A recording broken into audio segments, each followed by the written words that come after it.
تو عدم اعتماد تو اس وقت خواب و خیال کی باتیں ہیں نا جہاں بیٹھ کے ہم کر رہے ہیں. جی جی عمران خان تو بعد میں کرے یا نہ کرے, آپ مجھے عدم اعتماد گن دیں کہ آپ جو 6 ووٹ توڑیں گے یا 7 ووٹ توڑیں گے یا 15 ووٹ توڑیں گے وہ تو کاؤنٹ ہی نہیں ہوں گے. تو یہ آپ مجھے بتا دیجئے کیسے, آپ مجھے بتا دیجئے کس قانون کے تحت وہ سپریم کورٹ کا وہ والا فیصلہ, وہ بالکل آپ کی بات درست ہے, لیکن اگر پنجاب کی میں بات کرتی ہوں اور یہاں پر 186 آپ کو درکار ہے ووٹ, اور یہاں پر اگر 5 لوگ بھی, سر 5 لوگ بھی اگر غیر حاضر ہو جاتے ہیں تو تب بھی تو پھر عدم اعتماد کی تحریک دوسری طرف سے کامیابی تو نہیں ہو سکے گی نا سر. نہیں, غیر حاضر عدم اعتماد میں غیر حاضر نہیں ہوتا, آپ کو میجورٹی ثابت کرنی پڑتی ہے. عدم اعتماد میں آپ کو ثابت کرنا پڑتا ہے, حاضری غیر حاضری کا مسئلہ نہیں ہے. آپ کو ثابت کرنا پڑتا ہے کہ آپ کے ووٹ پورے ہیں, تو جب ووٹ دیں گے تو پورے کریں گے نا, جب وہ ووٹ دیں گے وہ تو کاؤنٹ نہیں ہوں گے, تو پورے کدھر سے ہوں گے؟ اگر اعتماد کا ووٹ لینے کا کہتے ہیں وزیر اعلیٰ کو, اور 156 نمبر کیا پھر پورے نہیں کرنے پڑیں گے وزیر اعلیٰ کو اعتماد کے ووٹ کے لیے سر؟ اگر گورنر کہتے ہیں کہ آپ اعتماد کا ووٹ, نہیں وہ اگر گورنر کہے گا پھر 186 پورے کرنے پڑیں گے, وہ گورنر کہے گا پھر 186 پورے کرنے پڑیں گے. اور سٹنگ چیف منسٹر کے لیے بڑا آسان ہوتا ہے 186 پورے کرنا, سٹنگ جب چیف منسٹر ہو. میں آپ کو ایک بات بتاؤں, اور دوسری بات یہ ہے کہ عدم اعتماد اگر آتی بھی ہے تو ایک دن کے اندر اسپیکر دونوں ان کے اپنے ہیں, 1 یا 2 دن کے اندر ٹیبل کر کے ختم کر دیں گے. یہ بات نہیں ہے, میں آپ کو بتاؤں, میں لیگلی, آپ دیکھیں کوئی بھی لیگلی جو آپ بات ان کی صحیح ہے امیر عباس کی, کہ راستہ اب کوئی نہیں چھوڑا گیا, کوئی راستہ ہے ہی نہیں سوائے اس کے کہ عمران خان کا انتظار کرے کب ڈیزالو کرتا ہے. اور اگر اس نے ڈیزالو کرنے دی آپ نے تو سمجھو 5 سال کے لیے کے پی کے میں اور پنجاب میں ان کی آگے جی حکومت, پھر آپ کرا لیں الیکشن, آپ یہاں تو انٹرم گورنمنٹ نہیں بنے گی, یہاں تو ان کی حکومتیں ہوں گی. صحیح. سر پنجاب میں گورنمنٹ بنانے کے لیے امیر, جو مسلم لیگ نون ہے, مسلم لیگ نون کا گڑھ ہے پنجاب اسپیشلی لاہور, اور وہاں پر آپ نے اگر گورنمنٹ بنانی ہے تو اس کے لیے آپ کی ڈپینڈنسی مسلم لیگ پاکستان پیپلز پارٹی آصف علی زرداری صاحب پر ہے 7 سیٹوں پر. اس کی کیا وجہ ہے؟ دیکھیں وہ 7 سیٹیں ہونے کے باوجود آپ کے پاس سمپل میجورٹی نہیں ہے. آصف زرداری اور اسحاق ڈار کی آج ملاقات بھی ہوئی ہے, شاید رابطہ ہوا ہے, اس کے باوجود نہیں ہے. جیسے اولیاء صاحب نے فرمایا, سپریم کورٹ نے ہمیشہ اس چیز پر ڈھکن رکھ دیا ہے. اب آپ یہ لائلٹی چینج نہیں کر سکتے پارلیمنٹ کے اندر, اور آپ نے دیکھا کہ اگر یہ نہ ہوتا, سپریم کورٹ یہ فیصلہ نہ دیتی, تو ہم نے 7 مہینے پہلے جو لائلٹی چینج کروائی, اب پھر ہم اسی لائلٹی چینج کرنے کے آپشن پر جا رہے ہیں. تو اس کا مطلب ہے سپریم کورٹ کے فیصلے کی آج مصلحت سمجھ آئی کہ وہ ہمیشہ کے لیے یہ گند آپ کے پارلیمانی نظام میں جو تھا کہ آپ لائلٹیز کوئی بھی ہو وہ چینج کروا کے, تو یہ ہمیشہ کے لیے چیپٹر کلوز کر دیا. ووٹ آف کانفیڈنس کے لیے اگر گورنر کہہ دے چیف منسٹر کو ووٹ آف کانفیڈنس کے لیے, تو پھر چیف منسٹر کو 186 لوگ پورے کرنے ہیں, اور اگر کوئی چیف منسٹر کو ووٹ نہیں دے گا وہ بھی زد میں آئے گا. ووٹ آف نو کانفیڈنس میں اپوزیشن کو 186 پورے کرنے ہیں, جو وہاں اگر کوئی خلاف ووٹ دے گا پرویز الہی وہ بھی زد میں آئے گا. اب میں یہ پوچھ رہی ہوں کہ صوبہ مسلم لیگ نون کا ہے, میجورٹی ان کی ہے, تو ایسی کیا افتاد آ پڑی کہ زرداری صاحب کو یہ ٹاسک دیا گیا, یا ان کی حکمت عملی جو ہے اس کو زیادہ بہتر تصور کیا جا رہا ہے اتحادی حکومت بنانے کے لیے؟ زرداری صاحب جو ہے نا, انہیں پارلیمانی سیاست کا بادشاہ کہا جاتا ہے, اور میں ویسے اس کو نیگیٹو کانوٹیشن میں لوں گا. یہ کوئی اتنی اچھی بات نہیں ہے جس طرح کی پارلیمانی سیاست ہمارے ہاں ہوتی ہے. زرداری صاحب چونکہ محلاتی سازشوں کے حوالے سے اور جوڑ توڑ کی سیاست کے حوالے سے وہ بڑے گرو سمجھے جاتے ہیں. اگین اس کی نیگیٹو کانوٹیشن ہے, اس پہ فخر والی بات نہیں ہے. ہمارے ہاں یہ ہو چکا ہوا ہے کہ سیاست کا جو ہے نا اس میں کوئی اس کا کوئی دل نہیں ہوتا اور کوئی سیاست کی کوئی انتہا نہیں ہے. یہ ہمارے ہاں ہو چکا ہوا ہے. دنیا میں ایسا نہیں ہے بھائی, دنیا میں سیاست کا آغاز بھی ہے اور سیاست کی انتہا بھی ہے. یہ ہم نے اپنی ایک سیلف ڈیفینیشن بنا لی ہے کہ کسی طرح کی سیاست آپ کریں وہ سب جائز ہے. دنیا میں سب جائز نہیں ہوتا. دنیا میں کچھ بیسک پرنسپلز ہیں, اسی کے ساتھ آپ کی فریکوینسی پالیٹکس کی چلتی ہے. مجھے ایک چھوٹے سے بریک کی کال ہے, بریک کے بعد واپس آتی ہیں تو سر اسی سردار صاحب آپ سے لیتی ہوں.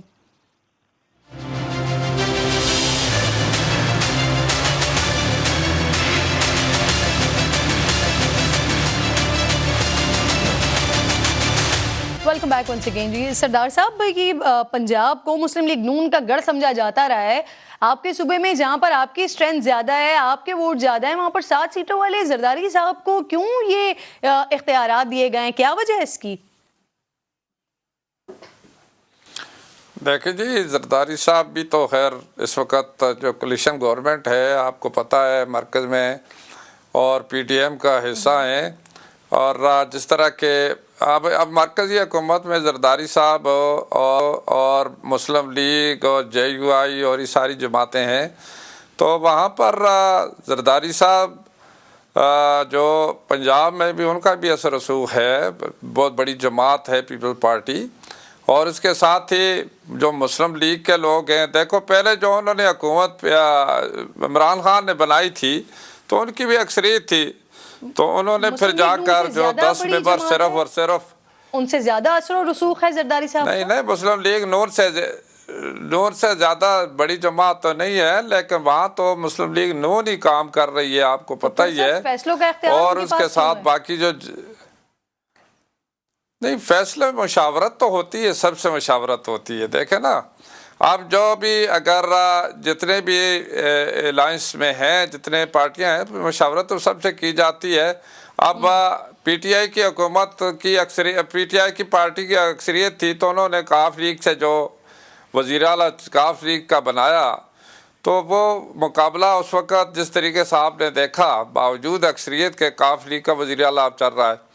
ابھی اس وقت بھی جو صورتحال ہے، مختلف آپشن ہے، جو جن آپشن پر انشاءاللہ غور کر رہے ہیں، اور جس کے لیے جو ہمارے جو آئینی اور جمہوری طریقہ ہیں وہی طریقہ اختیار کریں گے۔ فالو کر رہے ہیں، صحیح ہے، ٹھیک سردار صاحب۔ اورگے صاحب کل جو جلسہ ہوا اس میں جس طرح کی سپیچز ہوئیں، نہ صرف عمران خان صاحب بلکہ ان کے دیگر ساتھیوں کی جانب سے جس طرح سے عسکری قیادت کو تنقید کا نشانہ بنایا جا رہا ہے، اور پھر سوشل میڈیا پر ہم دیکھ رہے ہیں جو ٹرینڈنگ ہو رہی ہے، جس طرح کے ٹرینڈز بنائے جا رہے ہیں، کیا چاہ رہے ہیں خان صاحب؟ ایسا محسوس ہو رہا تھا کہ شاید چینج آف کمانڈ کے بعد تبدیلی آئے گی، لیکن بالکل تبدیلی نہیں آئی، بلکہ کل تو ایگریشن زیادہ دکھائی دیا۔ کیا وجہ ہے سر اس کی؟ دیکھیں 8-10 دن جو ہے نا، یہ بڑے پاکستان کے بڑے ڈاماڈول قسم کی صورتحال ہے۔ یہ 29 تاریخ کے بعد اندازہ ہوگا کہ صورتحال کیا ہے، جب لیفٹیننٹ کی پوسٹنگ ٹرانسفرز ہو جائیں گی، چیزیں نظر آنا شروع ہو جائیں گی کہ کیا اس وقت ظاہر بات ہے ایک بہت بڑی چین آف کمانڈ جو ہے وہ ٹوٹے بدلے گی۔ اس چین آف کمانڈ کے بعد ابھی تو وہ اسی پرانے موڈ کے اندر لگتا ہے چلے آ رہے ہیں۔ آگے کیا ہوگا، کیسے ہوگا، یہ بڑے فلوئڈ قسم کے دن ہیں۔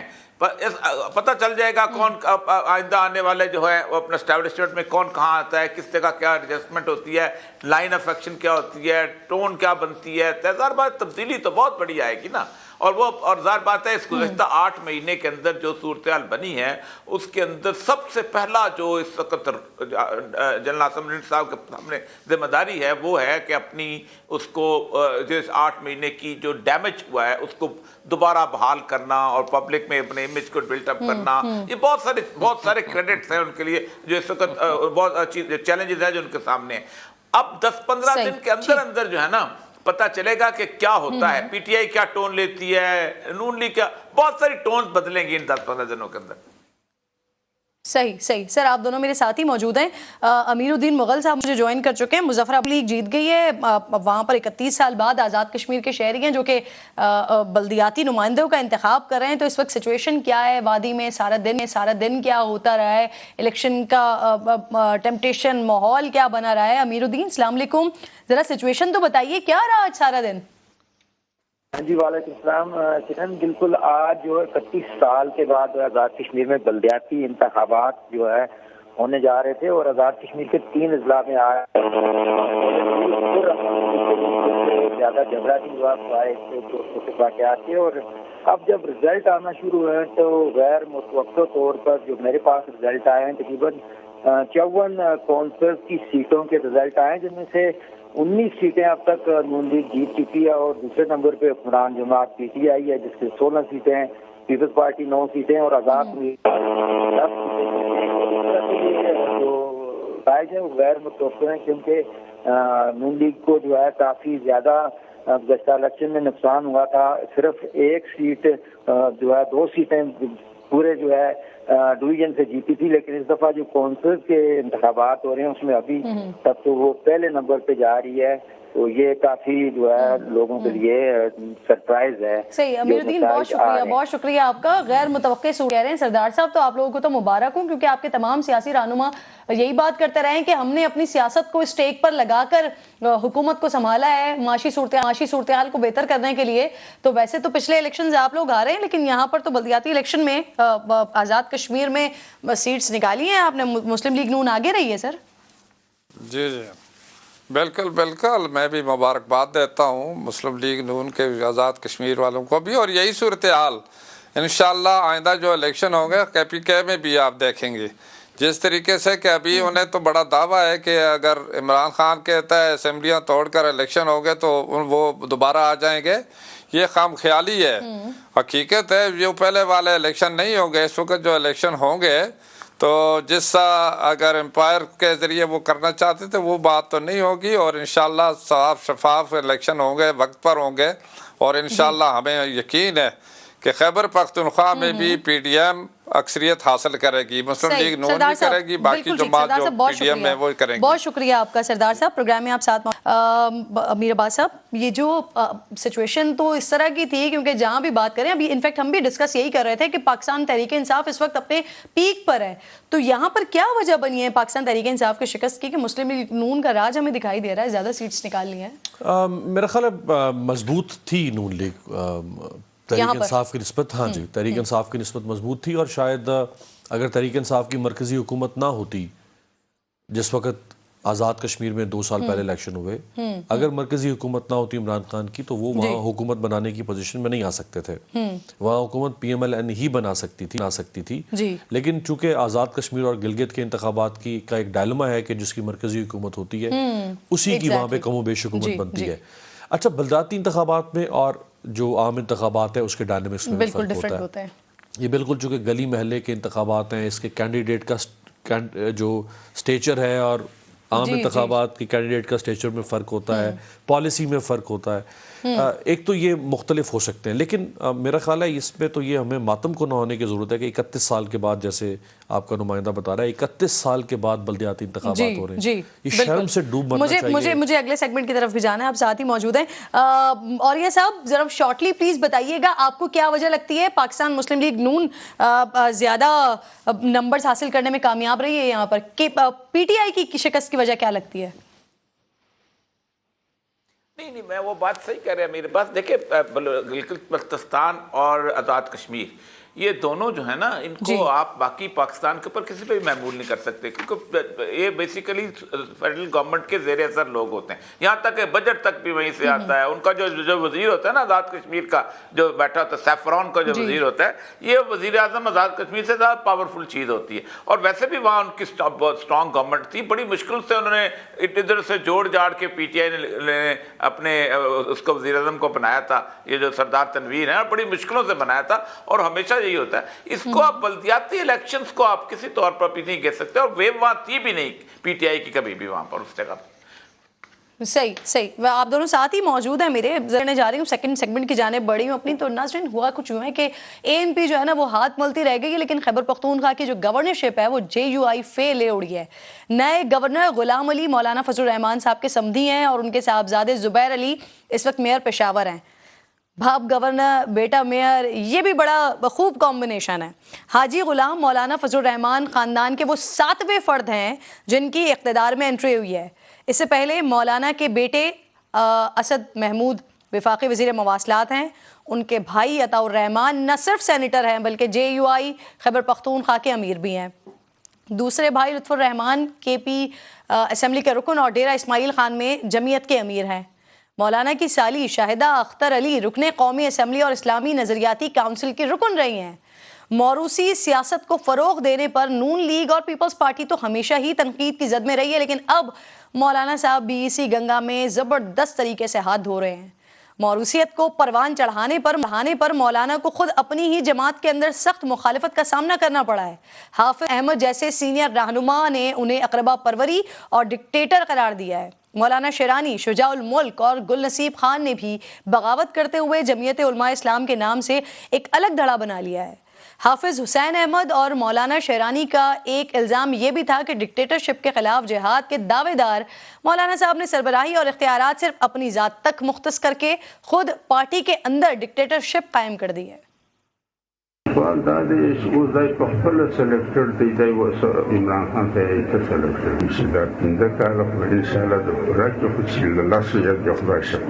بنیاد پہ مولانا فضل الرحمان سے علیحدہ ہو گئے کہ مولانا فضل الرحمان نے موریثی سیاست شروع کی.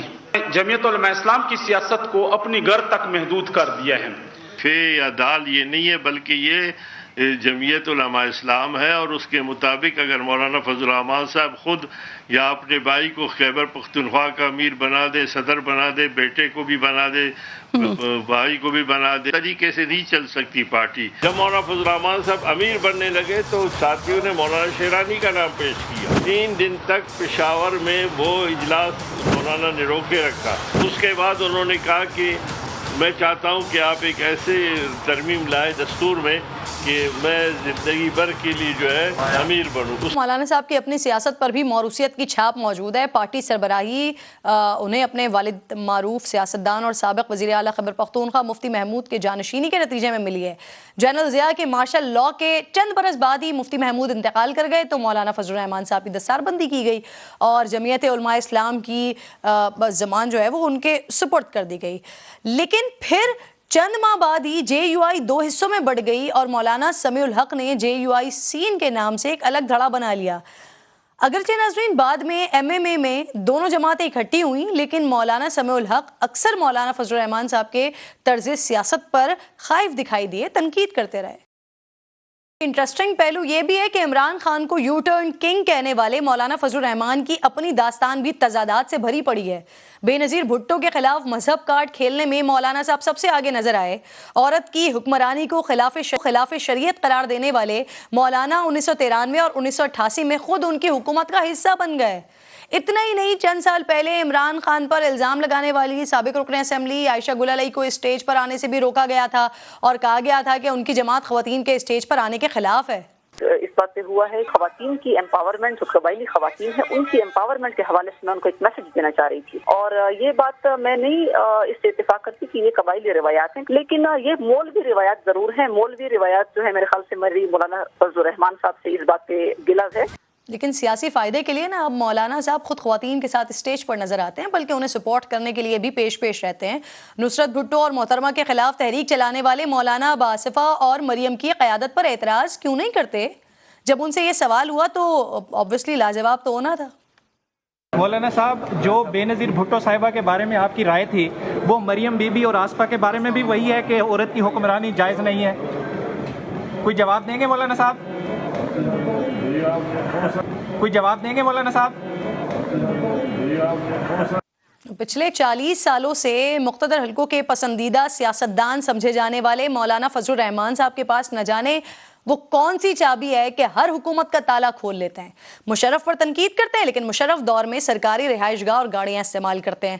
نفاذ شریعت کا مطالبہ کرتے ہیں لیکن لیفٹ کی سیاست کرنے والی پیپلز پارٹی کی حکومت میں شامل ہو جاتے ہیں اور اب بھی شانہ بشانہ ہے. 2013 میں نواز شریف کی حکومت کو دھاندلی زدہ قرار دیا، پھر اسی حکومت میں کشمیر کمیٹی کے چیئرمین بن گئے. ہر حکومت کے بینیفیشری رہنے والے 2018 میں پی ٹی آئی حکومت بننے کے بعد پہلی بار اقتدار سے بے دخل ہوئے تو اپنا غصہ عمران خان کے ساتھ ساتھ اسٹیبلشمنٹ پر بھی نکالا. اداروں کے خلاف اس وقت مولانا صاحب کا لب و لہجہ کچھ ایسا ہی تھا جیسے آج عمران خان صاحب کا ہے، لیکن وہ بھی عمران خان کی طرح صبح جلسے میں تنقید کرتے تھے اور شام کو خفیہ ملاقاتیں جس کا انکشاف ان کے سابق ساتھی کرتے تھے. ہم نے 12-13 دن کے دھرنے کے بعد جب ہم بیٹھے تھے آزادی مارچ میں، اس کے بعد ہم جنرلوں سے ملنے گئے، چودھری شجاعت اور پرویز الہی کے ساتھ. اگر سلیکٹڈ جو ہے وہ غلط ہیں تو پھر مولانا کا بھی ان سے ملنا غلط ہے، پھر حیدری صاحب کا بھی ان سے جا کر ملنا غلط ہے، پھر باجوہ صاحب سے بھی ملنا غلط ہے. ہم نے دھرنا اس لیے ختم کیا تھا آزادی مارچ کہ ہمیں یقین دہانی کرائی گئی تھی کہ مارچ میں ہم حکومت ختم کر دیں گے. یہ مولانا کے طرز سیاست سے اختلاف ہو سکتا ہے لیکن اقتدار تک پہنچنے کی ان کی صلاحیت کے سبھی معترف ہیں. ایک جانب وہ اپنے آبائی صوبے خیبر پختونخوا کے اقتدار پر کھوئی ہوئی گرفت بحال کر رہے ہیں, دوسری جانب وفاقی حکومت کے امور ان کے مشورے کے بغیر طے پانا مشکل ہے. رکن اسمبلی ہے, نہ ہی حکومتی عہدیدار, لیکن وزیر اعظم کے طیارے میں سفر کرتے ہیں. یعنی مولانا صاحب کی پانچوں انگلیاں گھی میں ہیں اور سر کڑائی میں. سر آپ کا ٹیک مولانا فضل الرحمان صاحب کی طرز سیاست پر؟ ایک تو بہت زبردست آپ نے مولانا صاحب کی تضادات سے بھرپور, بلکہ میں سمجھتا ہوں منافقت سے بھرپور جو سیاست ہے اس پہ آپ نے فیکٹس کی بنیاد پہ سارا سیگمنٹ شروع کیا. اور مولانا صاحب خود پارٹی میں کیسے آئے؟ 1981 یا 82 میں شاید کہیں مفتی محمود کا انتقال ہوا ہے, اور یہ صاحب اس کو کریکٹ کر سکتے ہیں اگر میں کوئی غلط سن بتا رہا ہوں, تو 42 سال سے تو مولانا خود اپنی پارٹی کے اندر اقتدار میں. اور مولانا کے والد کے ایک اصول پسندی آپ دیکھیں, جس وقت ذوالفقار علی بھٹو آج جن کی پارٹی پیپلز پارٹی کے ساتھ مولانا کی گاڑی چھنتی ہے, جب ذوالفقار علی بھٹو نے بلوچستان میں سردار اختر مینگل کی حکومت ٹاپل کی, گورنر کو ہٹایا, تو مفتی محمود نے اصولوں کی بنیاد کے اوپر, وزیر اعلیٰ اس وقت سرد تھے, انہوں نے استعفیٰ دے دیا تھا. یہاں تو کوئی گلی کا ایک ٹچا سا بالکل کوئی کارکن بھی نہیں اپنا عہدہ چھوڑتا, اس نے وزارت اعلیٰ کو ٹھوکر مار دی تھی. یہ ان کے بیٹے ہیں, لیکن یہ وہ کیا کرتے رہے, آپ نے بتا دیا کہ سیاست اور اقتدار مولانا صاحب جیسے پانی کے بغیر مچھلی تڑپتی ہے, مولانا صاحب تڑپتے ہیں. یہ جو ابھی گورنر لگے ہیں, اس گورنر صاحب کے اوپر اس زمانے کے جو ڈائریکٹر نیب تھے مشرف صاحب کے زمانے میں, جب جنرل امجد نے نیب بنائی, اس زمانے میں جو ڈائریکٹر نیب خیبر پختونخوا تھے اس وقت صوبہ سرد تھا بریگیڈیئر گھمن.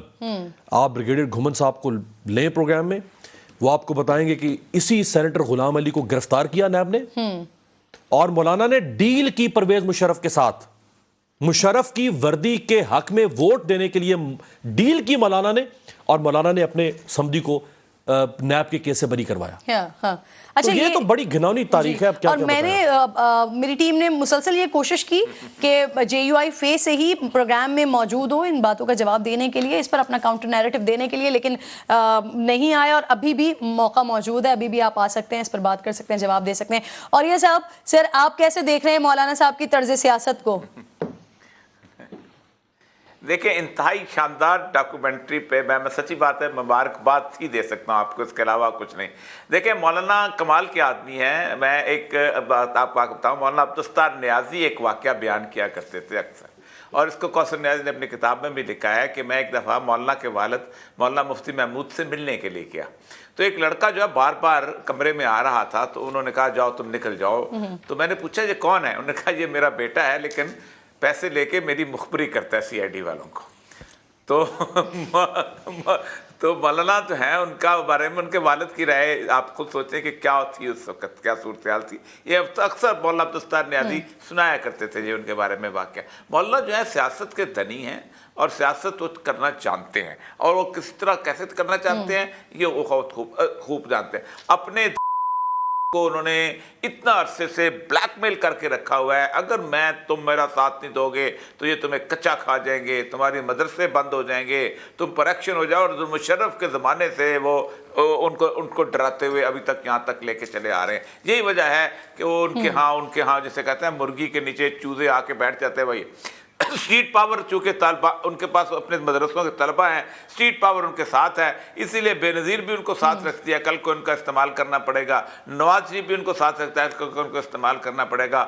مولانا بنیادی طور پر ایک ایسی شخصیت ہیں کہ سچی بات یہ ہے کہ جن کے اوپر ایک ڈاکومنٹری نہیں, ایسی کئی ڈاکومنٹریاں بنائی جا سکتی ہیں.